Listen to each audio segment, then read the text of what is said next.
Hi friends, good morning, good afternoon, good evening. ಯಾವುದೇ ಸಮಯದಲ್ಲಿ ನನ್ನ ವಿಡಿಯೋ ನೋಡೋರೆಲ್ಲರೂ ಚೆನ್ನಾಗಿದ್ದೀರಿ ಅಂತ ನಾನು ಭಾವಿಸ್ತೇನೆ. ನೀವೆಲ್ಲರೂ ನಿಮ್ಮೆಲ್ಲರ ಅಭಿಮಾನ ಮತ್ತು ಎನ್ಕರೇಜ್ಮೆಂಟ್ನಿಂದ ಇವತ್ತು ನಾನು ಸಿಂಪಲ್ ಆಗಿರುವಂಥ ರುಚಿಕಟ್ಟಾಗಿರುವಂಥ ಸೋಯಾ ಚಂಕ್ಸಿನ ಗ್ರೇವಿ ಮಾಡುವಂಥ ಒಂದು ವಿಡಿಯೋವನ್ನು ನಾನು ನಿಮ್ಗೆ ತೋರಿಸ್ತಾ ಇದ್ದೇನೆ. ಅದನ್ನು ಮಾಡಿ ತಿಂದು ನೀವು ನನಗೆ ಕಮೆಂಟ್ ಮಾಡಿರಿ ಮತ್ತು ಸಬ್ಸ್ಕ್ರೈಬ್ ಮಾಡಿರಿ, ಲೈಕ್ ಮಾಡಿರಿ ಮತ್ತು ಬೇರೆ ಫ್ರೆಂಡ್ಸಿಗೂ ಸಹ ಇದನ್ನು ಹೇಳಿ ನನಗೂ ಸಹ ನೀವು ಉತ್ತೇಜನ ಕೊಡಬೇಕೆಂಬುದಾಗಿ ನಾನು ನಿಮ್ಮನ್ನು ಕೇಳ್ತಾ ಇದ್ದೇನೆ.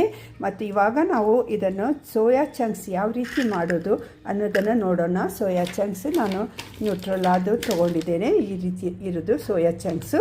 ಇದನ್ನು ನಾವು ಮಾಡುವಾಗ ತುಂಬ ಚೆನ್ನಾಗಿರುವಂಥ, ಯಾರು ನಾನ್ ವೆಜ್ ತಿನ್ನೋದಿಲ್ಲ, ಯಾರಿಗೆ ಅವರು ಚಿಕನ್ ಆಗಲಿ ಪ್ರೋಟೀನ್ಸ್ ಇರೋದಿಲ್ಲ, ಅವ್ರಿಗೆ ಇದು ತುಂಬ ಉಪಯುಕ್ತವಾಗಿರುವಂಥ ಒಂದು ಪ್ರೋಟೀನ್ ಸೋರ್ಸ್ ಆಗಿರುವಂಥ, ನ್ಯೂಟ್ರಿಷನಲ್ ಇರುವಂಥ ಮತ್ತು ಅದರಲ್ಲಿರುವಂಥ ಎಲ್ಲ ನಮಗೆ ಸಿಗುವಂಥ ಮೈಕ್ರೋನ್ಯೂಟ್ರಿಯನ್ಸ್ ಸಹ ಇದು ಪ್ಲ್ಯಾಂಟ್ ಬೇಸ್ಡ್ ಆಗಿರೋದ್ರಿಂದ ನಮಗೆ ಮೈಕ್ರೋನ್ಯೂಟ್ರಿಯನ್ಸ್ ಸಹ ಇದರಿಂದ ನಮಗೆ ದೊರೆಯುತ್ತದೆ. ಆದ್ದರಿಂದ ಇದನ್ನು ನಾವು ಯಾವ ರೀತಿ ಮಾಡಿಕೊಂಡು ನಾವು ತಿಂದು ನಾವು ಪೌಷ್ಟಿಕವಾಗಿರುವಂಥ ನಾವು ಪ್ರೋಟೀನ್ಸನ್ನು ನಮ್ಮ ದೇಹದಲ್ಲಿ ನಾವು ತೆಗೆದುಕೊಳ್ಳಬಹುದು ಎಂಬುದಾಗಿ ಇವತ್ತು ನಾವು ನೋಡಿಕೊಳ್ಳೋಣ. ಈ ರೀತಿಯಾಗಿ ಚಂಕನ್ನು ನಾನು ಬಿಸಿ ನೀರಿನಲ್ಲಿ ಹಾಕ್ಕೊಂಡಿದ್ದೇನೆ. ತುಂಬ ಬಿಸಿ ಇದೆ ನೀರು, ಅದಕ್ಕಾಗಿ ಇದರಲ್ಲಿ ನಾನು ಸ್ವಲ್ಪ ಉಪ್ಪನ್ನು ಹಾಕಿದ್ದೇನೆ. ಉಪ್ಪು ಹಾಕಿ ಅದನ್ನು ಚೆನ್ನಾಗಿ ತೊಳೆದು ಅದನ್ನು ನಂತರ ಅದನ್ನು ಈ ತಣ್ಣೀರಿನಲ್ಲಿ ಇಮಿಡಿಯೇಟಾಗಿ ನಾವು ತಣ್ಣೀರಿನಲ್ಲಿ ಹಾಕಿ ಅದನ್ನು ಸಹ ನಾವು 3-4 ಸರಿ ನಾವು ತೊಳೆಯೋಣ. ಇದು ಒಂದು 5 ಮಿನಿಟ್ಸು ಇದರಲ್ಲೇ ಇರಲಿ. ನಂತರ ಅದನ್ನು ತಣ್ಣೀರಿನಲ್ಲಿ ಹಾಕೋಣ. ನಿಮ್ಮ ಹತ್ರ ಬಿಸಿನೀರು ಇಲ್ಲ ಅಂತಂದರೆ ಇದು ಪಾತ್ರೆಯಲ್ಲಿ ನೀರನ್ನು, ನಿಮ್ಮಲ್ಲಿ ಬಿಸಿ ನೀರಿಲ್ಲ ಎಂಬುದಾಗಿರುವುದಾದರೆ ಪಾತ್ರೆಯಲ್ಲಿ ಹಾಕಿ ಅದನ್ನು ಒಂದು ಕುದಿ ಬರುವವರೆಗೂ ಕುದಿಸ್ಕೊಂಡು ನಂತರ ಅದನ್ನು ನಾವು ಹಿಂಡಿ ಮತ್ತು ಅದು ತಣ್ಣೀರಿನಲ್ಲಿ ಹಾಕಿ ಅದನ್ನು ನಾವು ಸೋಸಿಕೊಳ್ಳೋಣ. ಅಲ್ಲಿವರೆಗೂ ಇದು ಕುದೀಲಿ. 1-2 ಬಿಸಿ ನೀರಿನಲ್ಲಿ ಕುದಿ ಬರಬೇಕು. ಅಲ್ಲಿವರೆಗೂ ನಾವು ಕುದಿಯಲು ಇಡೋಣ. ನೋಡಿ, ಈ ರೀತಿಯಾಗಿ ನಾವು ಇದನ್ನು ಬಾಯ್ಲ್ ಮಾಡಬೇಕು.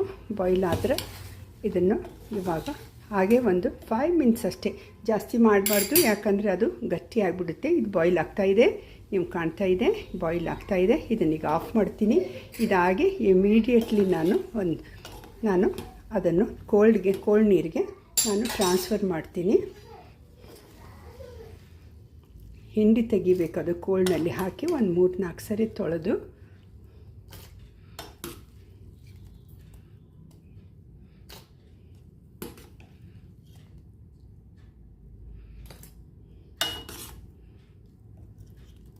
ಇದನ್ನು ತೊಳ್ಕೊಂಡು ಬರ್ತೀನಿ. ನೋಡಿ, ಈ ರೀತಿಯಾಗಿ ಎಲ್ಲ ಒಣದು ಹಿಂಡಿ ಎಲ್ಲ ರಸ ತೆಗೆದು ಅದರ ನೀರಿನ ಅಂಶ ಎಲ್ಲ ತೆಗೆದು ಅದನ್ನು ಬಿಸಿನೀರಿನಿಂದ 3-4 ಸರಿ ಅದು ತಣ್ಣೀರಿನಲ್ಲಿ ಹಾಕಿ ತೊಳೆದಿರುವಾಗ ಅದರಲ್ಲಿರುವಂಥ ಕಲ್ಮಶವಾಗಲಿ ಅದರಲ್ಲಿರುವಂಥ ಹಿಟ್ಟಾಗಲಿ ಎಲ್ಲ ಹೋಗಿ ಈಗ ಮೆತ್ತನಗಿನ ಅಗದಿ ಸಾಫ್ಟಾಗಿರುವಂಥ ನಮಗೆ ಸೋಯಾ ಚಂಕ್ಸ್ ಸಿಕ್ಕಿದೆ.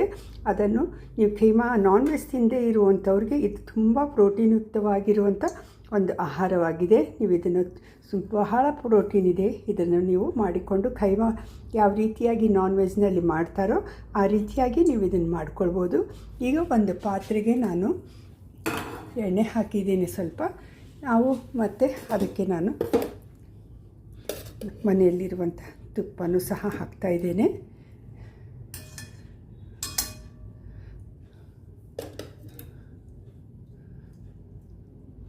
ಯಾಕಂದರೆ ಇದರಲ್ಲಿ ಫ್ಯಾಟ್ ಇಲ್ಲ. ಸೋಯಾದಲ್ಲಿ ನಾನ್ ವೆಜ್ ಇದ್ದರೆ ಅದರಲ್ಲಿ ಫ್ಯಾಟ್ ಇರುತ್ತೆ, ಅದಕ್ಕಾಗಿ ಇದು ಫ್ಯಾಟ್ ಹಾಕ್ತಾ ಇದ್ದೇನೆ.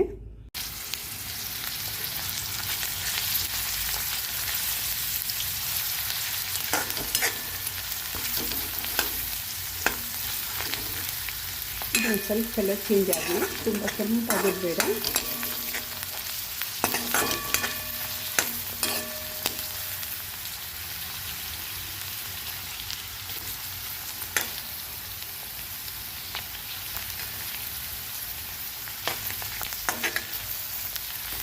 ಇದಕ್ಕೆ ಇವಾಗಲೇ ನಾನು ಸ್ವಲ್ಪ ಅರಿಶಿನ ಹಾಕ್ತಾಯಿದ್ದೇನೆ, ಚಿಟಿಕೆ ಅರಿಶಿನ.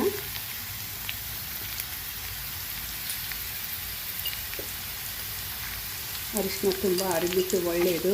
ಈಗೆಲ್ಲಾದರೂ ಪೆಟ್ಟಾಗಿದ್ದರೆ ಅರಿಶಿನ ಹಾಕಿ ಕಟ್ತಿದ್ರು, ಆದರೆ ಇವಾಗ ಅರಿಶಿನದ ಬದಲು ಮಲಾಮು ಆಯಿಂಟ್ಮೆಂಟ್ ಕೊಡ್ತಾರೆ ಡಾಕ್ಟ್ರು. ಮೊದಲು ಎಲ್ಲ ಆಯುರ್ವೇದಿಕದಲ್ಲಿ ನಮಗೆ ಅರಿಶಿಣನೇ ಹಾಕ್ತಾಯಿದ್ರು. ಆದ್ದರಿಂದ ಒಳಗಡೆ ಏನಾದರೂ ತೊಂದರೆ ಇರೋದಾದರೆ ಅರಿಶಿನ ಹಾಕಿ ನಾವು ಅರಿಶಿನದ ಹಾಲು ಅಥವಾ ಅರಿಶಿನ ಹಾಕಿ ನಾವು ಕುಡಿಯೋದಾದರೆ ತಿನ್ನೋದಾದರೆ ಅದು ಆರೋಗ್ಯಕ್ಕೆ ಒಳ್ಳೆಯದು. ಒಳಗಿನಿಂದಲೇ ಅದು ಹೀಲ್ ಮಾಡ್ತಾ ಬರುತ್ತೆ. ಅದಕ್ಕಾಗಿ ಇದನ್ನು ನಾವು ಅರಿಶಿನ ಹಾಕಲೇಬೇಕಾಗ್ತದೆ ಕೆಲವು ಅಡುಗೆಗಳಿಗೆ. ಯೂಶ್ವಲಿ ನಮ್ಮದು ಇಂಡಿಯನ್ ಕುಕ್ಕಿಂಗಲ್ಲಿ ಎಲ್ಲ ನಾವು ಹಾಕ್ತೀವಿ. ಇವಾಗ ಟೊಮೆಟೊ ಹಾಕ್ತಾಯಿದ್ದೀನಿ, ಕಟ್ ಮಾಡಿರುವಂಥ ಟೊಮೆಟೊ.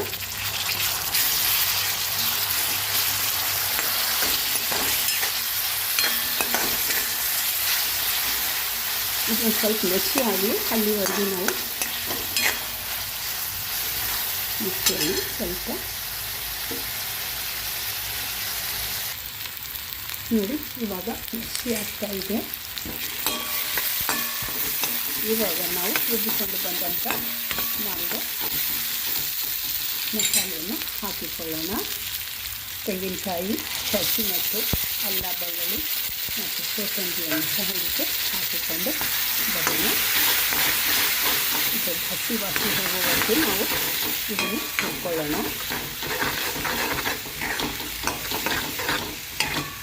ಇವಾಗಲೇ ಇದಕ್ಕೆ ಸ್ವಲ್ಪ ಉಪ್ಪನ್ನು ಸಹ ಸೇರಿಸ್ಕೊಳ್ಳೋಣ. ಎಷ್ಟು ಉಪ್ಪು ಬೇಕೋ ನೋಡಿಕೊಂಡು ಹಾಕ್ಕೊಳ್ಳೋಣ. ನಂತರ ನಿಮಗೆ ಉಪ್ಪು ಕಡಿಮೆ ಆಗಿದೆ, ಖಾರ ಕಡಿಮೆ ಆಗಿದೆ ಎಂಬುದಾಗಿ ಅನಿಸೋದಾದರೆ ಅದನ್ನು ಸಹ ನೀವು ಟೇಸ್ಟ್ ನೋಡಿಕೊಂಡು ಅಡ್ಜಸ್ಟ್ ಮಾಡ್ಕೊಳ್ಳಿ.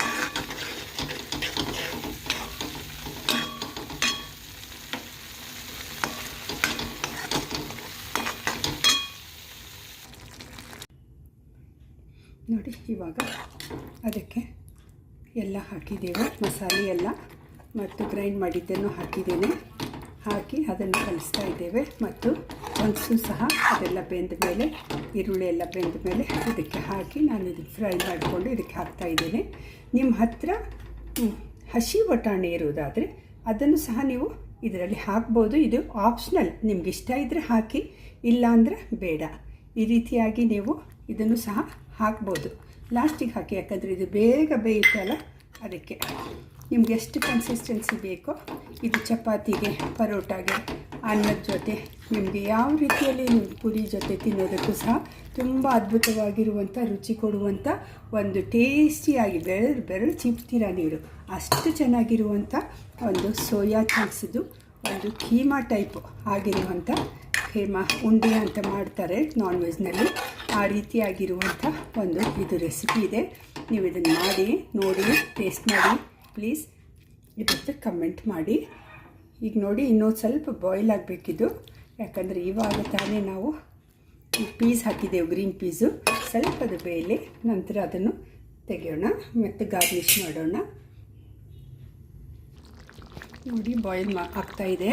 ಈ ಹಂತದಲ್ಲಿ ನೀವು ಟೇಸ್ಟ್ ನೋಡಿ, ಉಪ್ಪು ಖಾರ ಏನು ಬೇಕೋ ಅದು ಹಾಕಿಕೊಂಡು ನೀವು ಇದರದ್ದು ಅಡ್ಜಸ್ಟ್ ಮಾಡ್ಕೊಳ್ಳಿ. ಈಗ ಬೆಂದಿದೆ, ಈಗ ಪ್ಲೇಟಿಂಗ್ ಮಾಡುವಂಥ ಸಮಯ. ಪ್ಲೇಟಿಂಗ್ ಮಾಡೋಣ.